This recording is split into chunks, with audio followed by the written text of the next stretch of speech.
Urban Cultural Studies, the podcast. interviews. And welcome to Urban Cultural Studies Podcast. Today our guest is AnneMarie Kooistra, who is Associate Professor of History at Bethel University in St. Paul, Minnesota. She has presented at the Berkshire Conference on Gender and Sexuality, participated in the Gilder Lehrman Workshop on Slave Narratives, and in 2009 she received a research grant from the Historical Society of Southern California. Welcome to the program, AnneMarie. It's great to have you here. Thanks for having me. I've just read your article. It's titled The Harlot City, Prostitution in Hollywood, 1920 to 1940. Yes.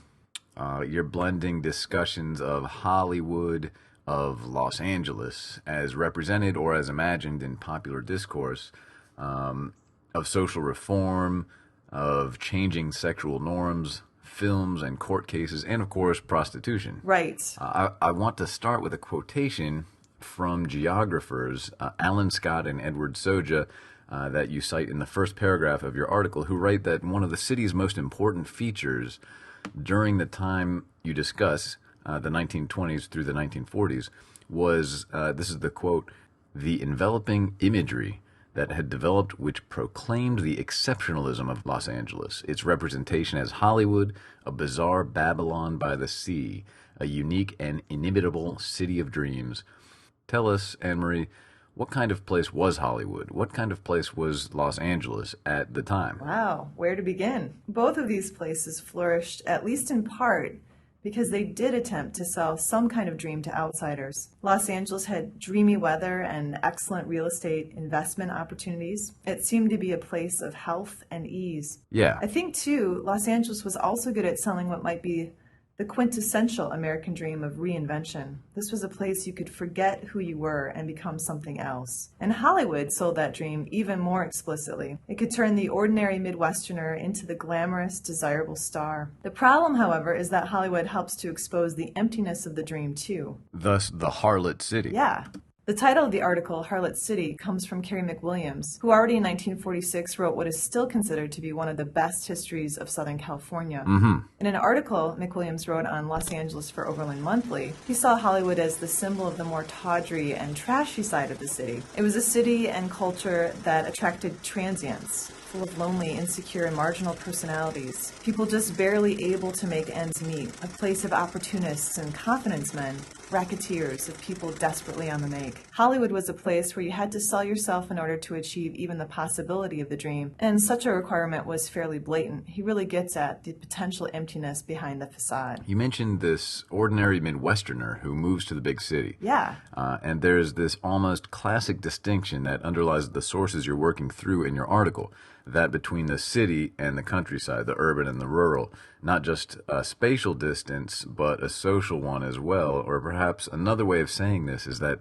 space is social from the outset. Definitely. What were some of the positives and negatives that people associated with the forces of urbanization? The city does appear rich with possibility. Los Angeles seemed a prosperous city because of gains made in oil, motion pictures, and real estate. Yeah. And it also seemed exciting. One of its main sources of wealth came from the tourism industry. But of course, danger is often a contributing element to a city's potential excitement. Many historians have noted that the city seemed particularly threatening in terms of the challenges it posed to traditional mores. Young people in particular appeared increasingly willing to put distance between themselves and the culture of their parents, becoming more independent. A generational shift. Not only economically, but also in terms of the moral choices they made, including how they might use or express their sexuality. The historian Joanne Meyerowitz, for example, has noted that young women who left their families to earn money in their cities raised so much concern that they were referred to as women adrift. This clash of values seems especially prominent in Los Angeles because it was a city that attracted young aspiring actors and actresses, but also drew Middle Western folks of retirement age who were attracted to the weather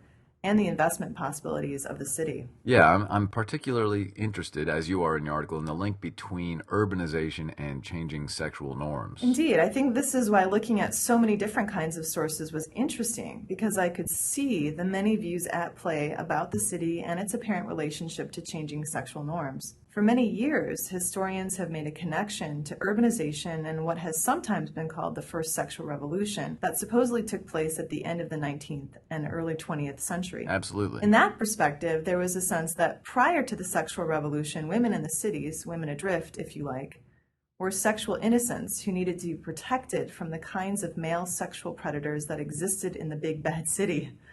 Accordingly, the language of social reformers about prostitutes during this era tended to assume victimization. Women had become prostitutes because they had been sexually corrupted by men, possibly even drugged, raped, and then forced into sexual slavery. This was the white slave rhetoric of the progressives. By the early 20th century, however, many historians thought they detected more willingness among social reformers to acknowledge that women in the city were not as sexually passive as they had once thought. Instead, women now were seen as competent, assertive, and sexual by choice.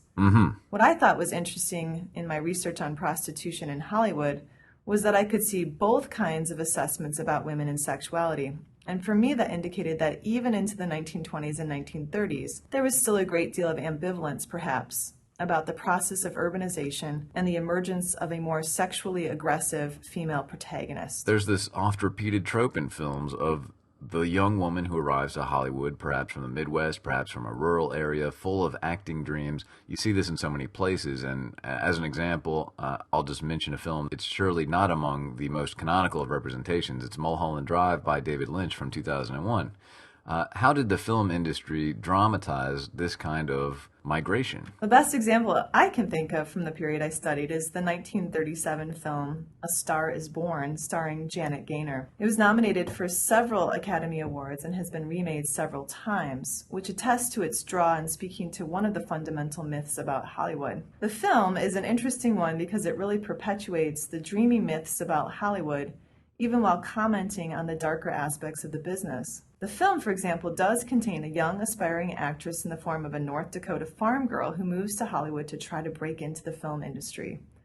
Right away, the transient nature of Hollywood is evident in that the apartment house where she stays is one where you can rent a room for a day, a week, or a month at a time. Gaynor aspires to be a star, but the central casting agency won't even add her to their list for extra work. There's even a speech about how Gaynor's chance of breaking into the industry is 1 in 100,000. Gaynor, dewy-eyed, of course, replies that maybe she's that one. Yeah. And she is. She happens to meet a famous actor, played by Frederick March, and although he's an alcoholic and portrayed as someone who makes a habit of going after pretty young women, he really doesn't come off as dangerous. Although he is clearly interested in whatever sexual contact Gaynor will give him, there's little hint that Gaynor's character is ever in any moral danger.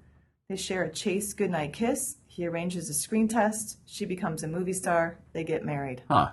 And that's that. Seems quite subdued if we compare it to other filmic representations of Hollywood. Maybe so, but in the 1920s and 1930s, Hollywood was still trying to make itself respectable to middle-class and upper-class audiences. And so the films are invested in selling the dream version of the industry. The film industry is engaging in internal and later external forms of censorship to market itself as respectable. What's really interesting about the film, then, is Frederick March's character. Okay. The film indicates that he had been in the business for 20 years and had been a huge star, but at this stage in his career, he has become an alcoholic and seems to show the toll that Hollywood takes on men. When Gaynor's career eclipses his and he loses his contract, he even commits suicide. Gaynor considers leaving Hollywood at that point, but her North Dakota granny arrives on the scene and convinces her to stay. Her star seemingly continues to rise, indicating that women are perhaps more durable than their male counterparts. But of course, we don't see her after 20 years in the business. Now, apart from the film industry, you also discuss Hollywood novels. How were both female characters and male characters frequently depicted in these novels, relative to prostitution and what seems to be predatory activity? And ultimately, can we talk about this phrase, an urban economic culture linked to the selling of bodies both on and off the screen? Unlike the films of the 1920s and 1930s that shied away from explicit depictions of prostitution, novels dealing with Hollywood in the 1920s and 1930s treated the topic of prostitution explicitly. Many of the novels seem to echo McWilliams' assessment of the film industry itself as encouraging prostitution. Aspiring actresses in the novels seemed prepared to sell themselves sexually to whomever could help launch their careers in the film industry. Aspiring actresses who don't succeed in getting their film careers launched also are prepared to engage in actual prostitution in order to pay their bills. Neither image is surprising, given that much of the material from Reformers suggested that Hollywood, whether industry or city, was filled with prostitutes or women on the verge of becoming prostitutes. But what was surprising was that the women in these novels did not appear to be the passive, wide-eyed, innocent North Dakota farm girls such as the type that Janet Gaynor depicted. As you said, in A Star is Born. Exactly. Instead, these were calculating, street-smart women who seemed to understand that in Hollywood, their main asset was their sexuality. Maybe more surprising, then, was the depiction of men. The men, too, found themselves in a position of selling themselves. In Horace McCoy's novel, I Should Have Stayed Home, the main character, a young man named Ralph from Georgia, loses his virginity to an older woman with Hollywood connections, hoping that she will help him break into the movies. Other men employed in the film industry, screenwriters or artists, talk about themselves metaphorically as prostitutes, as selling out. Mike Davis comments about this phenomenon in his book on Los Angeles, City of Quartz. Great book. Saying that in many of the noir Hollywood novels, talent in Hollywood is spoken of as being prostituted. While both male and female characters have in common this tendency towards prostitution in the novels, the male characters lack the calculating attitude of the women. Is that right? It's almost as if the male characters are the innocent ones, and thus the loss of innocence seems to be somewhat more devastating or disorienting for them. It's interesting to see how gender maps unevenly or differentially to, and the phrase you use in your article is urban sexual economy. Right. Initially, this urban sexual economy is tied to the increasing numbers of independent young women living in the city toward the end of the 19th century, who made lower wages compared to their male co-workers, but nonetheless had to pay for rent, food, and access to the various cheap amusements. Such as? Dance halls, vaudeville theater, amusement parks. These women realized that their sexuality was a financial asset that they could use, and so they used it to get what they needed or wanted. And of course, various commercialized forms of leisure also understood that sexuality was a way to sell their product to the consumer. This obviously included film. The historian Sharon Ullman has argued that early film concentrated on selling the bodies of females to a male audience, but that with the advent of male screen idols such as Rudolph Valentino and Douglas Fairbanks, the sexual economy of cinema expanded to include both heterosexual desire and male homosexual desire. As one character from a 1938 Hollywood novel reflected, Hollywood had become the headquarters for a new industry, the canning of physical beauty for export to a beauty-starved world. From everywhere, lovely girls and handsome men had come flocking to offer their wares, their golden curls and breasts and legs and profiles for canning. So, while this urban sexual economy seems to be one that women navigate with their sexuality first, it becomes one that includes men. This economy seems predatory in that it's not always clear how much agency the individual is exercising in the negotiation of the sale. There's a sense, somehow, of duress. And what's so interesting to me is the way that your analysis of this urban sexual economy folds artistic representations, literature and film, together with extra literary or extra filmic realities. Right. Toward that end, the final section of your article deals with what became known as the Love-Mart case. Tell us briefly about what was involved, about who was involved in that case, and moreover, what is the Love-Mart case evident of? Oh my goodness. I love stumbling onto this case in the morgue of the Los Angeles Examiner that is part of the University of Southern California's special collections. The 1931 case became big news because it involved Alexander Pantages, a wealthy and famous theater magnate who is accused of contributing to the delinquency of a minor. And this was on the heels of his conviction for the rape of Eunice Pringle, a young dancer. It turned out that a woman named Olive Clark Day and her partner William Jobelman ran a kind of call girl business out of Hollywood, which specialized in selling sex with young women, even virgins, to wealthy clients. 3 millionaires, including Pantages, were accused of having sex with 3 of Day's employees. The abbreviated story is that while charges were made against the 3 millionaires as well as Day and Jobelman, only Day was convicted and only Day served time in jail. So Olive Clark Day, the only woman who was charged, if I'm correct there, was also the only one sentenced?